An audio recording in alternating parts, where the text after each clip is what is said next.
నమస్తే ఫ్యామ్. సో ఈరోజు సండే కాబట్టి వీడియోల కోసం కేక్ అయితే ప్రిపేర్ చేస్తున్నాను. అది కూడా చాలా హెల్దీగా వీట్ ఫ్లోర్ అయితే ప్రిపేర్ చేస్తున్నాను. సో ఆల్రెడీ మన ఛానల్లో వీట్ ఫ్లోర్తో చేసిన కేక్ రెసిపీ అయితే ఉంది. సో ఇదేంటంటే నేను కేక్ టిన్లో కాకుండా చిన్న కప్స్లో కూడా ట్రై చేస్తున్నాను. సో చూసేయండి లాస్ట్ వరకు ఎలా వచ్చాయనేది. సో ఫస్ట్ ఇది మనం షుగర్ని పౌడర్ చేసుకుని అది బౌల్లో వేసేసుకోవాలి. అందులోకి మిల్క్ అలాగే ఆయిల్ యాడ్ చేసుకుని బాగా కలిపెట్టుకొని నెక్స్ట్ అందులోకి వంట సోడా అలాగే గోధుమ పిండి కూడా యాడ్ చేసుకోవాలి. సో మనకు కేక్ బ్యాటర్ కన్సిస్టెన్సీ తెలుసు కదా. సో ఆ విధంగా వచ్చే వరకు మనం మిల్క్ యాడ్ చేసుకుంటూ కలిపెట్టుకోవాలన్నమాట.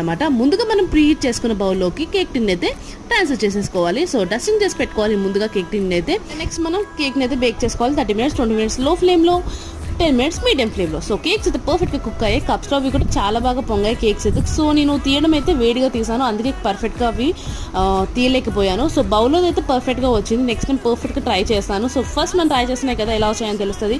సో టేస్ట్ అయితే చాలా బాగుంది, పిల్లలకైతే చాలా బాగా నచ్చింది. ఈ వీడియో నచ్చితే like and subscribe. In the next video. Bye.